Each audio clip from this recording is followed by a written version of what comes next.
حامان کا عبرتناک انجام۔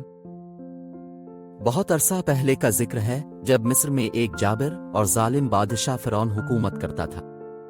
اس کا وزیر حامان تھا جو اپنی چالاکی اور مکاری میں کوئی ثانی نہیں رکھتا تھا۔ حامان اور فرعون کا مقصد بنی اسرائیل پر ظلم کرنا اور ان کی حوصلہ شکنی کرنا تھا تاکہ وہ کبھی بھی آزادی کے بارے میں نہ سوچ سکیں۔ فرعون نے خود کو خدا قرار دیا تھا اور حامان اس کے اس دعوے کی حمایت کرتا تھا۔ حضرت موسیٰ علیہ السلام اللہ کے نبی تھے جو بنی اسرائیل کو فرعون کے ظلم و ستم سے آزاد کرانے کے لیے بھیجے گئے تھے۔ حضرت موسیٰ علیہ السلام نے اللہ کے حکم پر فرعون کے دربار میں جا کر اس سے کہا کہ وہ بنی اسرائیل کو آزاد کر دے اور صرف اللہ کی عبادت کرے۔ حضرت موسیٰ علیہ السلام کے پیغام نے فرعون اور حامان کو غصے میں مبتلا کر دیا۔ حامان نے فرعون کے ساتھ مل کر حضرت موسیٰ علیہ السلام کے خلاف سازشیں شروع کر دیں۔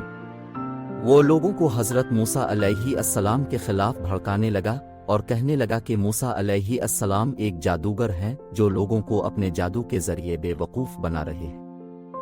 حامان نے فرعون کو مشورہ دیا کہ وہ حضرت موسیٰ علیہ السلام کو قتل کر دے تاکہ ان کا پیغام ہمیشہ کے لیے ختم ہو جائے۔ حضرت موسیٰ علیہ السلام نے اللہ کے حکم سے فرعون کے دربار میں کئی معجزے دکھائے۔ ان معجزات میں سب سے مشہور معجزہ ان کا عصا تھا جو اللہ کے حکم سے ایک بڑے سانپ میں تبدیل ہو جاتا تھا۔ فرعون اور اس کے درباریوں نے حضرت موسیٰ علیہ السلام کے معجزات کو جادو قرار دیا اور اپنے جادوگروں کو بلایا تاکہ وہ موسیٰ علیہ السلام کے جادو کو توڑ سکیں۔ فرعون کے جادوگر حضرت موسیٰ علیہ السلام کے سامنے آئے اور اپنی رسیاں اور لاٹھیاں پھینکیں جو ان کے جادو سے سانپ بن گئیں۔ حضرت موسیٰ علیہ السلام نے اللہ کے حکم سے اپنا عصا پھینکا جو ایک بڑے اور حقیقی سانپ میں تبدیل ہو گیا اور تمام جادوگروں کے سانپوں کو نگل گیا۔ یہ دیکھ کر جادوگر فوراً سجدے میں گر گئے اور اللہ کی وحدانیت کو تسلیم کر لیا۔ انہوں نے اعلان کیا کہ وہ موسیٰ علیہ السلام اور ہارون علیہ السلام کے رب پر ایمان لے آئے ہیں۔ حامان اور فرعون نے جادوگروں کے اس اقدام کو بغاوت قرار دیا اور ان پر سخت عذاب نازل کیا۔ فرعون نے حکم دیا کہ جادوگروں کے ہاتھ اور پاؤں مخالف سمتوں سے کاٹ دیے جائیں اور انہیں کھجور کے درختوں پر لٹکا دیا جائے۔ حامان نے اس ظلم میں فرعون کا بھرپور ساتھ دیا۔ حضرت موسیٰ علیہ السلام نے اللہ کے حکم سے فرعون کو خبردار کیا کہ اگر وہ بنی اسرائیل کو آزاد نہ کرے تو اس پر عذاب نازل ہوگا۔ فرعون اور حامان نے حضرت موسیٰ علیہ السلام کی باتوں کو مذاق میں اڑا دیا اور ان کی دعوت کو جھٹلایا۔ اس پر اللہ نے مصر پر مختلف عذاب نازل کیے۔ ان عذابوں میں خون، مینڈک، جوئیں، ٹڈی دل، کھٹمل، طوفان اور اندھیرا شامل تھے۔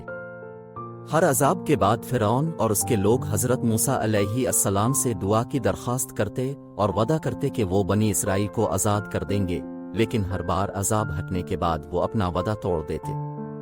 آخر کار اللہ نے حضرت موسیٰ علیہ السلام کو حکم دیا کہ وہ بنی اسرائیل کو لے کر مصر سے نکل جائیں۔ حضرت موسیٰ علیہ السلام نے بنی اسرائیل کو تیار کیا اور رات کی تاریکی میں مصر سے روانہ ہو گئے۔ جب فرعون کو اس بات کا علم ہوا تو اس نے اپنی فوج کو تیار کیا اور حضرت موسیٰ علیہ السلام اور بنی اسرائیل کا پیچھا کرنے لگا۔ حامان بھی فرعون کے ساتھ تھا اور اس نے فرعون کو مزید بھڑکایا کہ وہ حضرت موسیٰ علیہ السلام اور بنی اسرائیل کو ختم کر دے۔ حضرت موسیٰ علیہ السلام اور بنی اسرائیل جب بحیرہ احمر کے کنارے پہنچے تو ان کے پیچھے فرعون کی فوج پہنچ گئی۔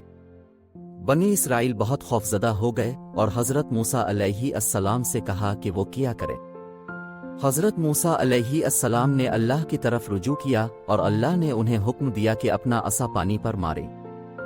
حضرت موسیٰ علیہ السلام نے عصا مارا اور اللہ کے حکم سے سمندر دو حصوں میں بٹ گیا اور درمیان میں ایک خشک راستہ بن گیا۔ بنی اسرائیل اس راستے سے گزرنے لگے اور فرعون کی فوج نے بھی ان کا پیچھا کیا۔ جب حضرت موسیٰ علیہ السلام اور بنی اسرائیل سمندر کے دوسرے کنارے پہنچ گئے تو اللہ نے حکم دیا کہ حضرت موسیٰ علیہ السلام دوبارہ عصا مارے۔ حضرت موسیٰ علیہ السلام نے ایسا ہی کیا اور سمندر واپس اپنی حالت میں آ گیا۔ فرعون،